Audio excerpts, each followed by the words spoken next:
નમસ્કાર વિદ્યાર્થી મિત્રો, સરસ્વતી ગ્રુપ સંચાલિત ઈ લર્નિંગ સિસ્ટમમાં આપ સૌ વિદ્યાર્થીઓનું હાર્દિક સ્વાગત છે. ધોરણ 11 નામના મૂળ તત્વો પાર્ટ 1. આપણા વિષય કોડ છે 154. અત્યારે આપણે અભ્યાસ કરી રહ્યા છીએ ચેપ્ટર નંબર 1 હિસાબી પદ્ધતિ અને તેના પારિભાષિક શબ્દો. એમાંનો આપણે ટોપિક અત્યારે જોઈ રહ્યા છીએ પારિભાષિક શબ્દો. અમુક પારિભાષિક શબ્દોની છે આપણે લાસ્ટ ચર્ચા કરી હતી, બરાબર. લાસ્ટ આપણે છે એ ચર્ચા કરી હતી દેવી હુંડી, ક્લિયર. ત્યાર પછી નેક્સ્ટ પારિભાષિક શબ્દો જોઈએ પડતર. પારિભાષિક શબ્દો નંબર 24 આવશે પડતર, જેને ઇંગ્લિશમાં છે એ કોસ્ટ કહેવામાં આવે છે. હવે એના નામ ઉપરથી જ એનો અર્થ નીકળી આવે. પડતર કોઈ પણ વસ્તુ બનાવવા છે જેટલો ખર્ચો થયો હોય એ બધા ખર્ચા છે એના સરવાળાને પડતર કહેવાય.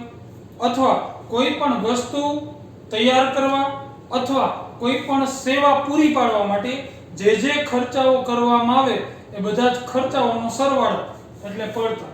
ફોર એક્ઝામ્પલ આપણે છે એ કોઈ એક વસ્તુનું ઉદાહરણ લઈએ. દાખલા તરીકે આપણે બોર્ડ બનાવવું છે.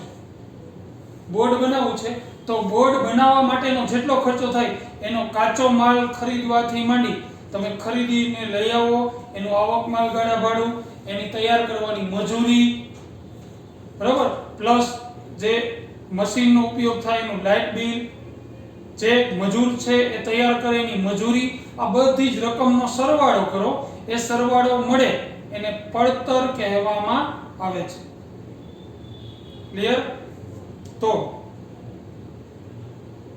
પડતર છે એ કોઈ પણ વસ્તુ કે સેવા પૂરી પાડવા માટે જે ખર્ચાઓ થાય એનો સરવાળો એટલે પડતર.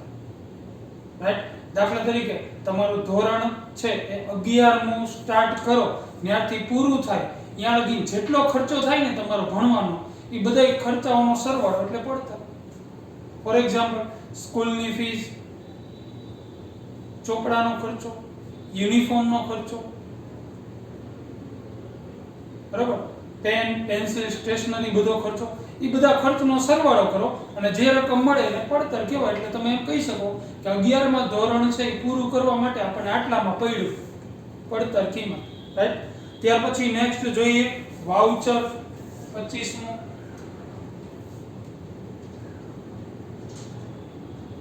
વાઉચર, જેને છે એ આપણે બિલ પણ કહી શકીએ,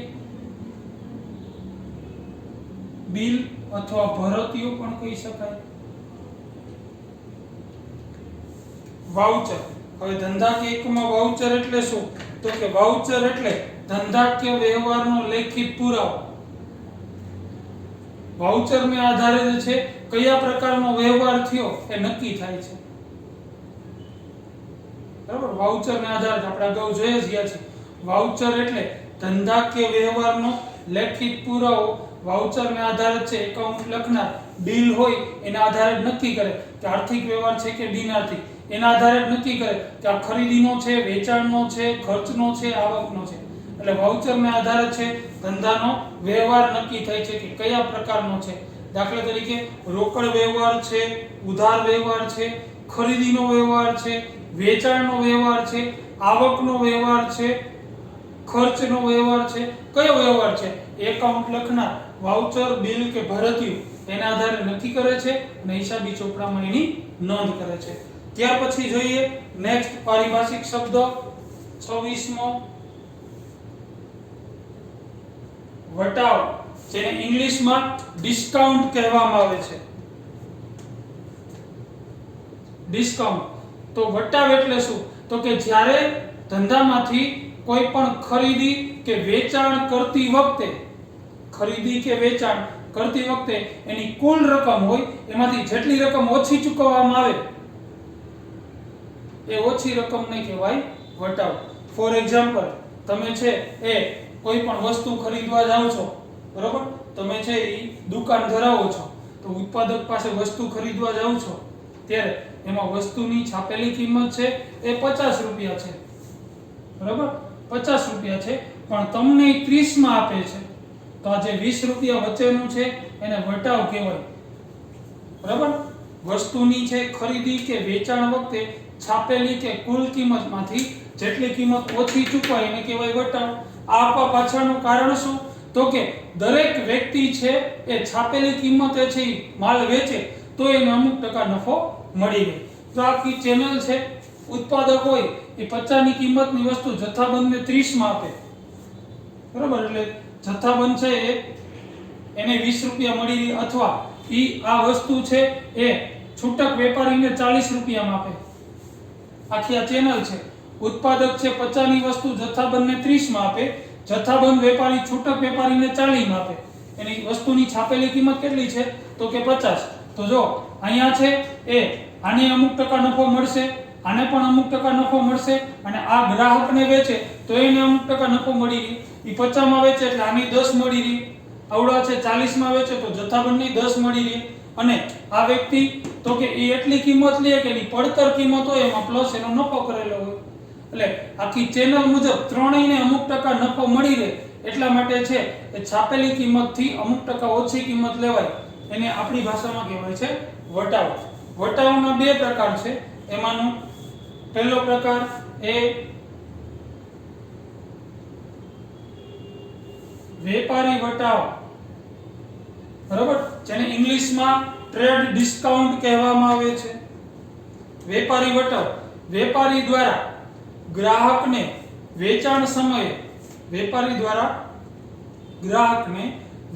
સમયે છાપેલી કિંમત કે કુલ કિંમતમાંથી અમુક ટકા રકમ બાદ કરીને આપવામાં આવે તો તેને વેપારી વટાવ કહેવામાં આવે છે,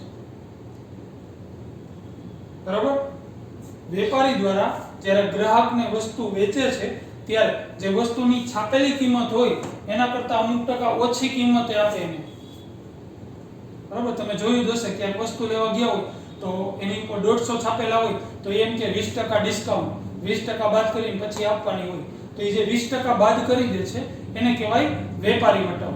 વેપારી વટાવની ક્યાંય ચોપડે નોંધ થાય નહીં, હિસાબી ચોપડે ક્યાંય વેપારી વટાવની નોંધ થશે નહીં. ક્લિયર? વેપારી વટાવની કે હિસાબી ચોપડે નોંધ ન થાય. રેડી? વેપારી તેના ગ્રાહકને છાપેલી કે કુલ કિંમતમાંથી અમુક ટકા રકમ બાદ કરીને આપે, એ બાદ કરેલી રકમને વેપારી વટાવ કહેવાય છે. ત્યાર પછી બીજો એનો પ્રકાર છે રોકડ વટાવ. રોકડ વટાવ, જેને ઇંગ્લિશમાં કેશ ડિસ્કાઉન્ટ કહેવામાં આવે છે. કેશ, હવે માલ ખરીદનાર નાણાં વહેલા કે સમય પહેલા ચૂકવી દે, બરાબર, તો આ હેતુથી એને આકર્ષણ રૂપે રોકડ આપલે વખતે આપવામાં આવતી રકમને રોકડ વટાવ કહેવામાં આવે છે, બરાબર. ધંધામાં છે એ ઉધાર વેચાણ થતું હોય, ઉછીની રકમ આપવામાં આવતી હોય, લોન સ્વરૂપે રકમ આપવામાં આવતી હોય, પણ એનો સમયગાળો અગાઉથી નિશ્ચિત હોય. પણ એના સમયગાળા પહેલા જો તમારે રકમ જોતી હોય તો એને તમારે છે આકર્ષણ રૂપે સ્કીમ આપવી પડે કે જો તારે છે મને 2 મહિના પછી 5 લાખ રૂપિયા આપવાના છે, જો તું મને છે એ આજ મહિને પૈસા આપી દે તો તારે 5000 ઓછા આપવાના. ઈ જે 5000 ઓછા આપણને આપે છે એને રોકડ વટાવ કહેવામાં આવે છે. કે ધંધામાં રોકડ ઝડપથી મળી રહે એના માટે આપવામાં આવતું ડિસ્કાઉન્ટ કે આપવામાં આવતો વટાવ એટલે રોકડ વટાવ, બરાબર. આ વટાવ આપવા પાછળનો હેતુ શું? તો કે ધંધામાં ક્યારેય રોકડની અછત ઊભી થાય નહીં, રોકડ ઝડપથી છે જેની પાસેથી લેવાના છે એની પાસેથી ઝડપથી મળી રહે આપણને, એના માટે છે એ આકર્ષવા માટે ગ્રાહકોને વટાવ આપવામાં આવે છે. ત્યાર પછી નેક્સ્ટ પારિભાષિક શબ્દ આપેલ વટાવ, 27મો આપેલ વટાવ, બરાબર. આપેલ વટાવ, ડિસ્કાઉન્ટ એલોડ, આપેલો વટાવ. હવે ગ્રાહક કે દેવાદાર જણાના જેવું છે, રોકડ વટાવ જેવું છે. ગ્રાહક કે દેવાદાર પાસેથી નાણાં વહેલા કે સમયસર મેળવવા માટે જે વટાવ આપવામાં આવે છે એને આપેલ વટાવ કહેવામાં આવે છે. આપેલ વટાવ એ ધંધાનો ખર્ચ કહેવાય. શું કહેવાય છે? ખર્ચ. બરાબર? કેની પાસેથી પૈસા મેળવવા માટે? તો કે આપણે જેની પાસેથી પૈસા લેવાના છે એની પાસેથી પૈસા પાછા પરત મેળવવા માટે એને છે અમુક ડિસ્કાઉન્ટ આપવું પડે છે, અમુક વટાવ આપવો પડે છે, એને આપણે આપેલ વટાવ કહેવાય. જેમ મેં કીધું એમ, જેની પાસે પૈસા લેવાના છે એને તમે એમ કહો કે ભાઈ 5 લાખ રૂપિયા તારે મને 2 મહિના પછી આપવાના છે, જો આજ મહિને આપી દે તો 5000 ઓછા આપવાના. આ 5000 રૂપિયાને છે આપેલ વટાવ કહેવાય, જે ધંધાનો ખર્ચ છે. આની નોંધ થશે. જ્યારે વેપારી વટાવની કે નોંધ ન થાય, રોકડ વટાવની થાય, આપેલ વટાવની પણ થાય. રેડી? ત્યાર પછીનો પારિભાષિક શબ્દ મળેલ વટાવ.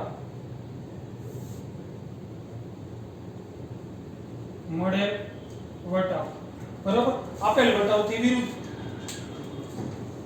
લેણદારોને આપણે છે, લેણદારો એટલે કોણ? આપણે જેને પૈસા ચૂકવવાના છે વ્યક્તિઓ, એને આપણે સમય મર્યાદા કરતા પહેલા એને પૈસા ચૂકવી દે તો આપણને જે ડિસ્કાઉન્ટ સ્વરૂપે રકમ મળે છે, વટાવ સ્વરૂપે રકમ મળે છે, એને મળેલ વટાવ કહેવાય. જેમ આપણે કોઈને સ્કીમ આપી છે એમ આપણને કોક આપતા હોય, ભાઈ એ આપણને કહેતા હોય આપણે જેને પૈસા ચૂકવવાના, ભાઈ તમે છે 2 મહિના પછી પૈસા આપવાના છે, જો તમે આજ મહિને પૈસા આપી દો તો તમારે છે 5000 ઓછા આપવાના. તો આપણે છે એને મહિના પહેલા ચૂકવી દઈ અને જે આપણે 5000 રૂપિયા એને ઓછા આપવા પડે એ લાભ થયેલ છે એને છે એ મળેલ વટાવ કહેવામાં આવે છે. મળેલ વટાવ છે એ ઉપજ કહેવાય છે. ઉપજ કે આવક. આની ઉધાર બાકી હોય, ખર્ચ હંમેશા ઉધાર હોય, જ્યારે ઉપજ હંમેશા જમા હોય. રેડી? ત્યાર પછી નેક્સ્ટ પારિભાષિક શબ્દ નંબર નેક્સ્ટ સધર.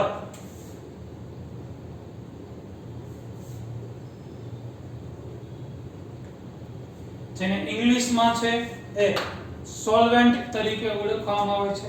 સધર એટલે કેવો વ્યક્તિ? કે જે વ્યક્તિ પોતાની આર્થિક જવાબદારી નિયમિત ચૂકવતો હોય. આર્થિક જવાબદારી એટલે શું? તો કે એને જે પૈસા ચૂકવવાના છે કોઈ વ્યક્તિને, બેંકને, સંસ્થાને, એ નિયમિત એના હપ્તા ચૂકવતો હોય. બરાબર? બીજું, તેની મિલકતો તેની જવાબદારી કરતા વધુ હોય તો તે વ્યક્તિ છે એ સધર છે તેમ કહેવાય. બરાબર? ધંધાકીય એકમની વાત કરી તો ધંધામાંથી આપણે છે એ લોન લીધી હોય, ઉધાર માલ ખરીદેલો હોય, કોઈ વ્યક્તિ પાસેથી ઉછીની રકમ લીધી હોય અને એના હપ્તા આપણે નિયમિત છે ચૂકવતા હોય. બરાબર? હપ્તા નિયમિત ચૂકવતા હોય પ્લસ આપણા ધંધાની મિલકતનો સરવાળો અને દેવાનો સરવાળો, જે ચૂકવવાના છે એનો સરવાળો કરી તો મિલકતોનો સરવાળો વધુ મળતો હોય તો એ વ્યક્તિ કે સંસ્થા સધર છે તેમ કહેવાય. બરાબર? જે વ્યક્તિ પોતાની આર્થિક જવાબદારી નિયમિત ચૂકવતો હોય અને તેની મિલકતો છે એના દેવા કરતા વધુ હોય તો તે વ્યક્તિ સધર છે તેમ કહેવામાં આવે છે. રાઈટ? ત્યાર પછી છે એ નાદાર.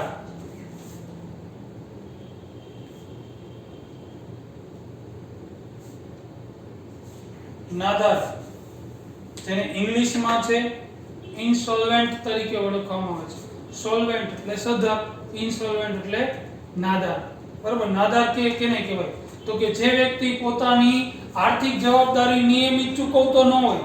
જો નિયમિત ચૂકવતો હોય એ સધર, તો જે નિયમિત ચૂકવતો ન હોય. બીજું, જેની મિલકતો તેના દેવા કરતા ઓછી હોય, જેને ચૂકવવાની રકમનો સરવાળો વધુ હોય, મિલકતોનો સરવાળો ઓછો હોય તો તેને હિસાબી પદ્ધતિમાં એવા વ્યક્તિને નાદાર કહેવામાં આવે છે. બરાબર? જે પોતાની જવાબદારી, હપ્તા લોનના હપ્તા છે 2-3 ભરે નહીં. બરાબર? પછી એનું ઈચ્છે પાછું વ્યાજ આવે, પછી હપ્તા ભરી જ ન શકે. રેડી? એની જવાબદારી, એનું દેવું એટલું વધી ગયું હોય, ગામમાંથી લોન એટલી બધી લઈ લીધી હોય કે એની બધી મિલકતો વેચી નાખો તો એ ભરપાઈ થઈ શકે નહીં. તો આવો વ્યક્તિ નાદાર છે તેમ કહેવામાં આવે છે આપણા હિસાબી પદ્ધતિમાં. પણ જ્યાં સુધી છે એ કોર્ટ એને નાદાર જાહેર ન કરે ત્યાં સુધી એને નાદાર ન કહી શકે. બરાબર? તો હવે આવા વ્યક્તિએ શું કરવાનું હોય? તો કે આવો વ્યક્તિ છે જે પોતાની જવાબદારી છે એ ચૂકવી ન શકે, દુનિયાની લોન લઈ લીધી હોય અને લોન છે એ ચૂકવી શકે તેમ સક્ષમ ન હોય. બરાબર? પછી વ્યક્તિ છે અદાલતમાં અરજી કરે કે ભાઈ મારું છે દેવું વધી ગયું છે, મિલકત હવે કાંઈ છે નહીં, પછી એ અદાલત છે એવા વ્યક્તિની છે એ તપાસ કરે, જો એને યોગ્ય લાગે તો એવા વ્યક્તિને અદાલત છે એ નાદાર જાહેર કરે, બરાબર. જ્યાં સુધી છે એને નાદાર જાહેર ન કરે, બરાબર, ત્યાં સુધી છે એને નાદાર કહી શકાય નહીં. રેડી? અદાલત એને સર્ટિફિકેટ આપી દે કાયદેસર નાદારીનું, પછી જ નાદાર ગણાય છે. રાઈટ? ત્યાર પછી નેક્સ્ટ ઘસારો.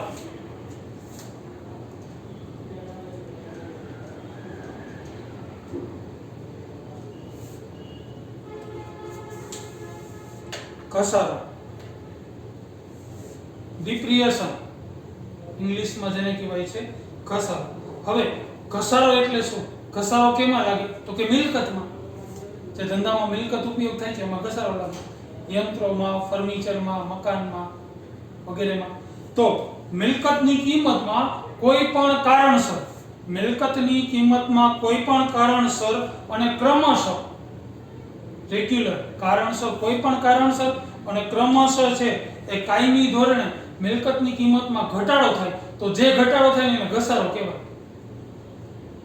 મિલકતની કિંમતમાં ક્રમશઃ અને કાયમી ધોરણે જેટલો ઘટાડો થાય એને કહેવાય ઘસારો. રેડી? ઘસારો છે એ ધંધાનો બિન રોકડ ખર્ચ છે જેની બાકી હંમેશા ઉધાર હોય. ઘસારો હંમેશા શું હોય છે? તો કે ઉધાર. જેમ કે તમે આજે ધંધામાં છે કોઈ યંત્ર લઈ તો આજે એની કિંમત 5 લાખ છે, એક વર્ષ એનો ઉપયોગ કરો ને પછી વેચવા જાઓ તો એના 4 લાખ જ આવે, 1 લાખ છે એ ઘટી જાય, એને કહેવાય ઘસારો. બીજા વર્ષે પાછો ઉપયોગ કરો તો એના પાછા 1 લાખ ઘટી જાય. જો ક્રમશઃ ઘટાડો, દર વર્ષે ઘટાડો થતો જાય. તમે કોઈ પણ નવું હોન્ડા છોડાવો તો એ 70,000 નો આવે, એક વર્ષ પછી વેચવા જાઓ તો એના 60,000 આવે, 10 ઘટી જાય. ત્રીજા વર્ષે વેચવા જાઓ તો પાછા એના 5,000 ઘટી જાય, ચોથા વર્ષે વેચવા જાઓ તો પાછા અમુક ટકા ઘટી જાય. ક્રમશઃ ઘટાડો, મિલકતની કિંમતમાં ક્રમશઃ અને કાયમી ધોરણે જે ઘટાડો થાય એને કહેવાય ઘસારો. રાઈટ? ત્યાર પછી આપણી છે એ ઘસારાની છે એ કઈ બાકી હોય છે? તો કે ઉધાર બાકી. ઘસારાની હંમેશા ઉધાર બાકી હોય છે. રાઈટ? તો આ પ્રમાણે છે એ આપણે પારિભાષિક શબ્દોની છે એ સમજ મેળવી. 31 સુધીના જોયા, બરાબર. તમે છે એ કદાચ આને છે નંબર આપેલા હોય 26, 27 તો તમારા નંબરના જે ક્રમ છે એમાં ફેરફાર થવાની શક્યતાઓ રહેલી છે.